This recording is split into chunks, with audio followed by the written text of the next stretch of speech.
छात्र, आज हम आप लोगों को 4.3 एक्सरसाइज 4.3 बताने जा रहे हैं।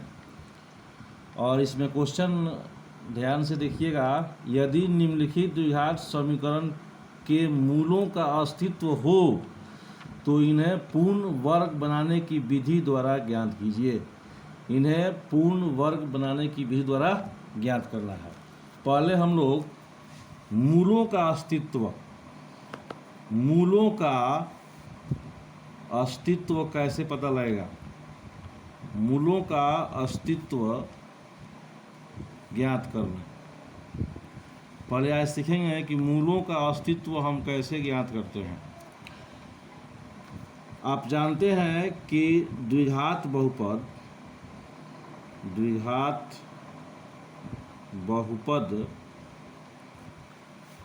ax² plus bx plus c बराबर 0 के रूप में रहता है।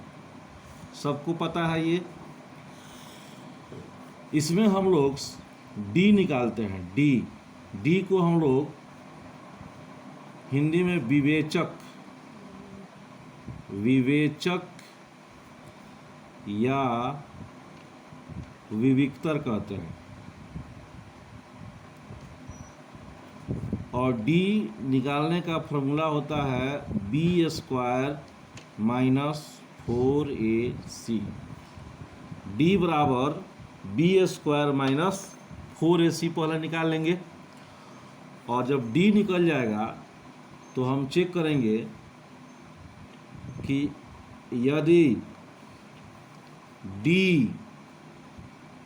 बराबर हो 0 के, अर्थात d का मान अगर 0 आ जाए, d बराबर 0 का मतलब हुआ d का मान 0 आ जाए तो मूलों का अस्तित्व होगा। मूलों का अस्तित्व होगा और मूल समान होंगे।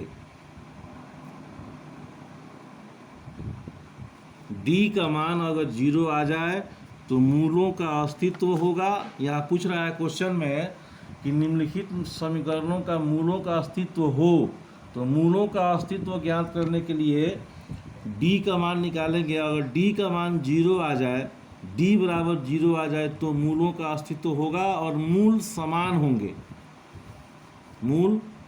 होंगे तथा मूल वास्तविक होंगे।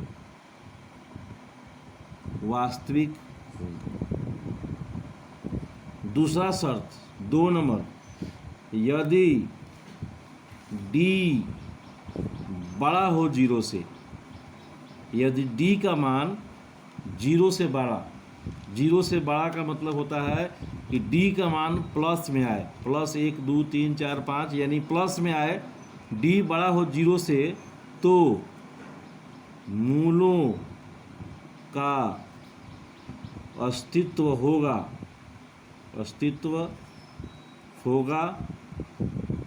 और मूल असमान होंगे। पहला शर्त में मूल समान था और यहाँ जब d बड़ा हो जाएगा 0 से तो मूल असमान होंगे। मूलों का अस्तित्व होगा लेकिन मूल असमान होंगे और वास्तविक होंगे।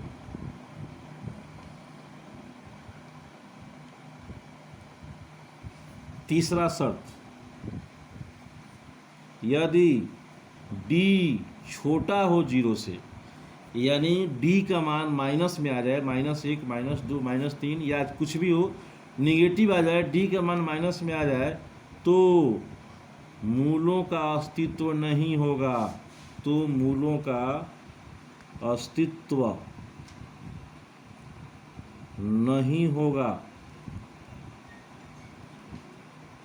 और मूल काल्पनिक होंगे।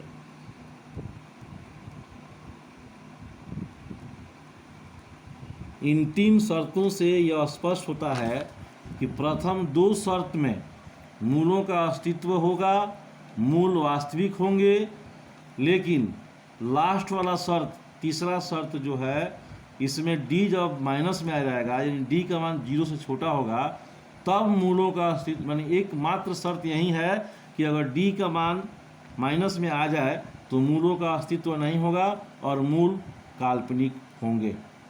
अब आप लोग प्रश्नावली 4.3 में क्वेश्चन नंबर 1 पर ध्यान दीजिए कि यदि निम्नलिखित द्विघात समीकरणों के मूलों का अस्तित्व हो, यानी d का मान 0 से बड़ा हो या 0 हो, तो उन्हें पूर्ण वर्ग बनाने की विधि द्वारा ज्ञात कीजिए। अब यहाँ एक शब्द आया है पूर्ण वर्ग, इसको पूर्ण वर्ग बना के हल करना है। आप लोग यहाँ देखिए कि पूर्ण वर्ग से हल करना है, वर्ग से हल करना है। पूर्ण वर्ग से हल करने के लिए हमें 2 सूत्र चाहिए। पहला सूत्र कि a plus B the whole square बराबर होता है a square plus 2ab plus B square, और दूसरा सूत्र a minus B the whole square बराबर होता है a square minus 2ab plus B square. बस यही 2 सूत्र से हम पूर्ण वर्ग द्वारा हल कर सकते हैं। अब यहाँ 2 सूत्र, एक a प्लस बी का होल स्क्वायर और एक a माइनस बी का होल स्क्वायर। क्वेश्चन नंबर 1 है 2x square minus 7x plus 3, 2x square minus 7x plus 3 बराबर 0। 2x square minus 7x plus 3 बराबर 0। इन्हें या तो हम a प्लस बी का होल स्क्वायर या a माइनस बी का होल स्क्वायर, तो अभी हम लिखवाए हैं कि a प्लस बी का होल स्क्वायर होता है a square minus plus 2ab plus B square, और a माइनस बी का होल स्क्वायर बराबर a square minus 2ab plus B square. अब इस दोनों सूत्र में देखिए यहाँ बीच में क्या है, यहाँ बीच में माइनस है, तो हम माइनस वाले सूत्र पर ध्यान देंगे। अगर यहाँ प्लस होगा तो हम प्लस वाले सूत्र पर ध्यान देंगे।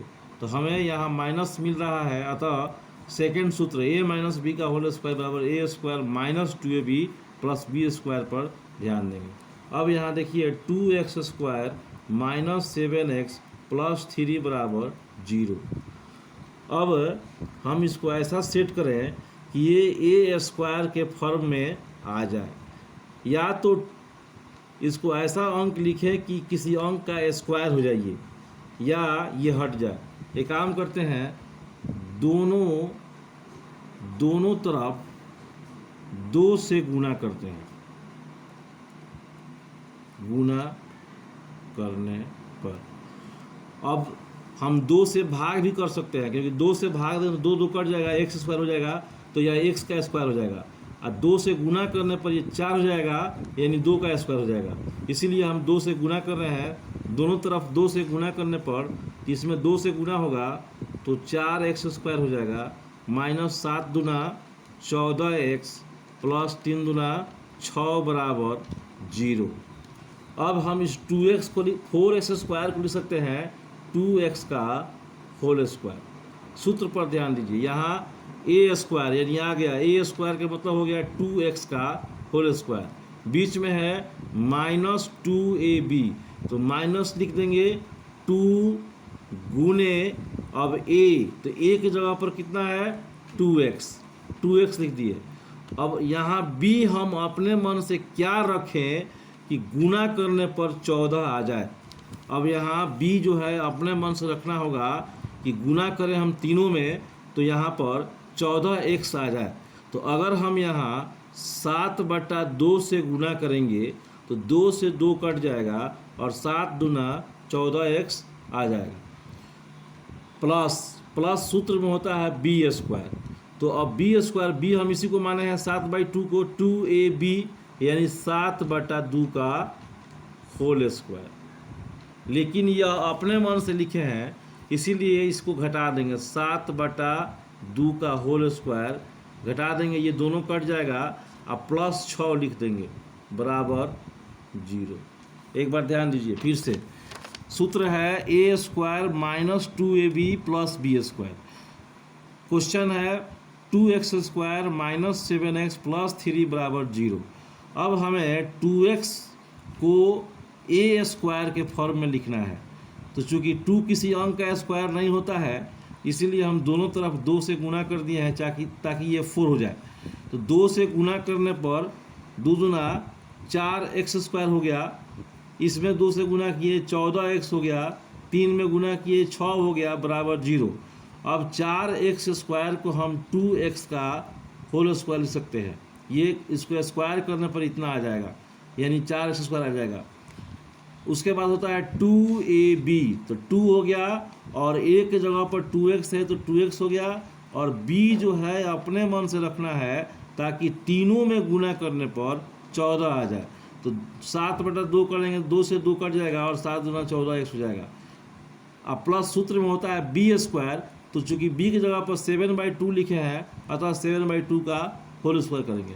लेकिन ये 7/2 प्रश्न में नहीं है इसीलिए 7/2 का होल स्क्वायर घटा देंगे ताकि कट के फिर उतना आ जाएगा। अब प्लस 6 प्रश्न में है अतः 6 लिख देंगे बराबर कितना हो गया 0।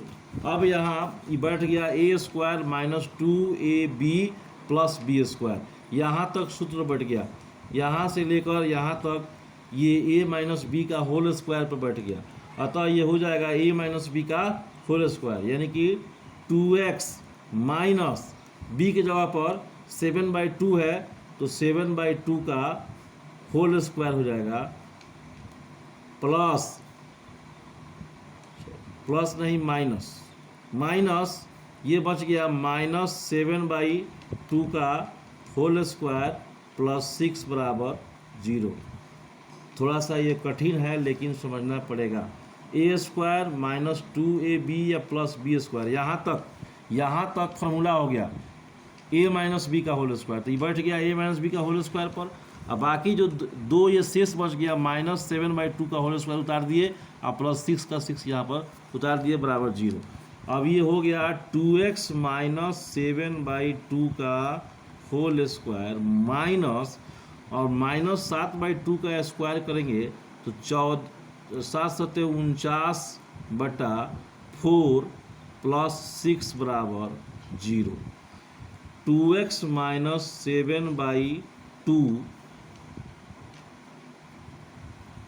का होल स्क्वायर माइनस, ये दोनों को बराबर के इधर भेज देते हैं तो ये माइनस में है बराबर के इधर आएगा तो प्लस हो जाएगा 49/4, ये प्लस 6 है इधर आएगा माइनस 6 हो जाएगा बटा 1 कर सकते हैं, यानी 2x माइनस 7/2 का होल स्क्वायर बराबर, इसका एलसीएम हो गया 4 और ये 49 माइनस 6 चौका 24, यानी 2x माइनस 7/2 का होल स्क्वायर बराबर 25/4 हो गया। अब स्क्वायर को हम इधर भेज देंगे तो यहाँ हो जाएगा 2x माइनस 7/2 बराबर, ये स्क्वायर इधर आएगा तो इस पर रूट हो जाएगा यानी 25/4, यानी 2x माइनस 7/2 बराबर 25 का वर्गमूल 5 और 4 का वर्गमूल 2 यानी प्लस माइनस 5/2 हो जाएगा। एक बार प्लस रखेंगे एक बार माइनस रखेंगे तो 2x माइनस 7/2, एक बार प्लस रखते हैं 5/2 तो 7/2 को उधर भेजेंगे तो 2x बराबर 5/2 प्लस 7/2, तो 2x बराबर ये एलसीएम हो जाएगा 2, ये 5 प्लस 7 यानी 2x बराबर 12/2 कट जाएगा 6 हो जाएगा, इसीलिए x बराबर 6/2 कट के 3, एक आंसर हमारा 3 आ गया। या एक बार रखेंगे 2x माइनस 2 बराबर जहाँ +5/2 रखे हैं वहाँ पर -5/2 रखेंगे, इसको उधर भेजेंगे। 2x बराबर -5/2 + 7/2। अब यहाँ 2x बराबर इसका एलसीएम हो गया 2 -5 + 7। 2x बराबर 7 में से -5 घट जाएगा, 2/2 कट के 1 हो जाएगा, इसलिए x बराबर 1/2। अर्थात x का 2 मान आया, एक x बराबर 3 और एक 1/2। यही हमारा आंसर। अब हम आप लोगों को क्वेश्चन नंबर 2 तो आसान है, ये बन जाएगा। 3 नंबर हम बता देते हैं, क्वेश्चन नंबर 3। लेकिन एक चीज़ क्वेश्चन नंबर 1 में हम भूल गए हैं। यहाँ कह रहा है कि मूलों का अस्तित्व हो तो सबसे पहले हम लोग मूलों का अस्तित्व ज्ञात करें। जैसे क्वेश्चन नंबर हम 3 में बता देते हैं आप लोगों को। क्वेश्चन नंबर 3 है कि 4x² प्लस, यहाँ देखो 4x² प्लस √3x प्लस 3 बराबर 0। चूँकि क्वेश्चन नंबर 1 हम डायरेक्ट बना दिए हैं, इसीलिए इसमें समझा देते हैं कि पहले हम मूलों का अस्तित्व ज्ञात करेंगे। तो यहाँ हम देखते हैं कि यहाँ a का मान 4 है, b का मान 4√3 है और c का मान 3 है। इसीलिए d बराबर होता है b² - 4ac। तो b के जगह पर है 4√3 का होल स्क्वायर -4 गुने a हो गया 4 इंटू 3। तो ये हो जाएगा 4 का स्क्वायर 16 और √3 का स्क्वायर 3, 16×3 48 -4 चुका 16, 16×3 बराबर 0। यानी d का मान हमारा 0 आ गया।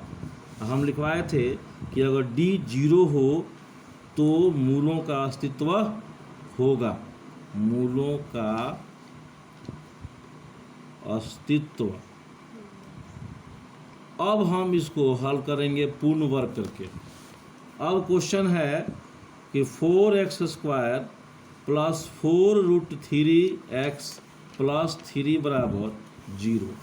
तो यहाँ ऑलरेडी 4x² दिया है, तो इसमें गुना करने की ज़रूरतें नहीं है, खुदे 2x का स्क्वायर हो जाएगा तो 4 आ जाएगा। तो यहाँ हम लिख सकते हैं 4x को लिख सकते हैं 2x का होल स्क्वायर प्लस है, यानी ये a प्लस b के होल स्क्वायर बैठेगा। तो ये हो गया a² आ गया, बीच में होता है 2ab, तो 2 हो गया गुने a, तो a कितना है 2x गुने b। हम अपने मन से ऐसा रखें कि यहाँ 4√3 आ जाए, तो 2 दूना 4 तो हो गया, एक √3 की कमी है, तो यहाँ √3 लिख देंगे, तो आ जाएगा 2 दूना 4√3। तो ये आ गया 2ab। अब प्लस फॉर्मूला में होता है b², यानी कि √3 का होल स्क्वायर।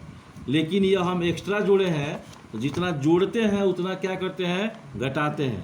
तो जितना जोड़े हैं उतना क्या करेंगे, √3 का होल स्क्वायर घटा देंगे। अब जो लास्ट में +3 है उसको उतार देंगे, +3 बराबर 0।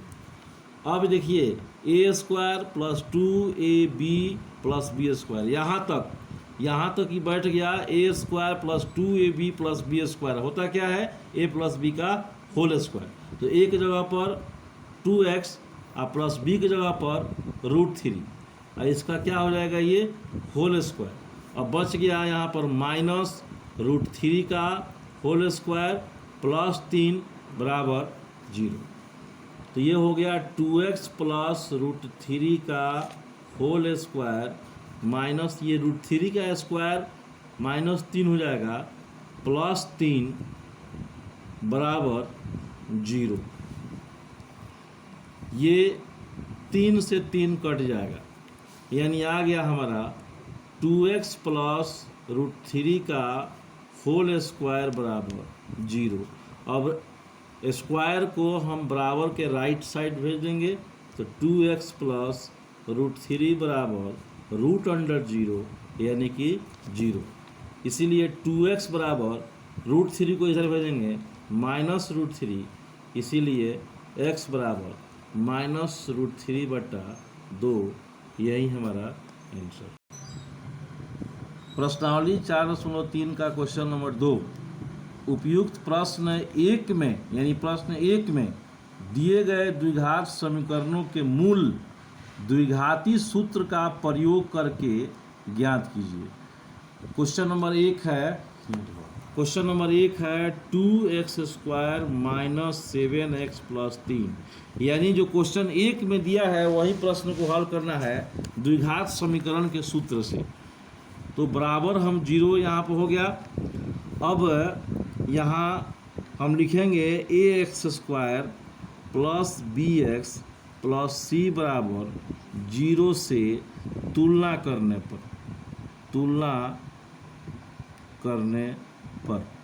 तो यहाँ हम पाते हैं कि a बराबर 2, b बराबर -7, c बराबर 3, इसीलिए d निकाल लेते हैं। तो d बराबर होता है b² - 4ac। तो b का मान हो गया -7 का होल स्क्वायर -4 गुने a का मान हो गया 2 और c का मान हो गया 3। तो 7 × 49 - 4 दूना 8, 8 त्रिका 24, यानी 49 में से घटाएंगे 24 तो 25 आएगा। इसीलिए अल्फ़ा का सूत्र होता है अल्फ़ा बराबर -b + √d/2a। ये प्रश्न आप लोग प्रश्नावली 4.2 में पढ़ चुके हैं।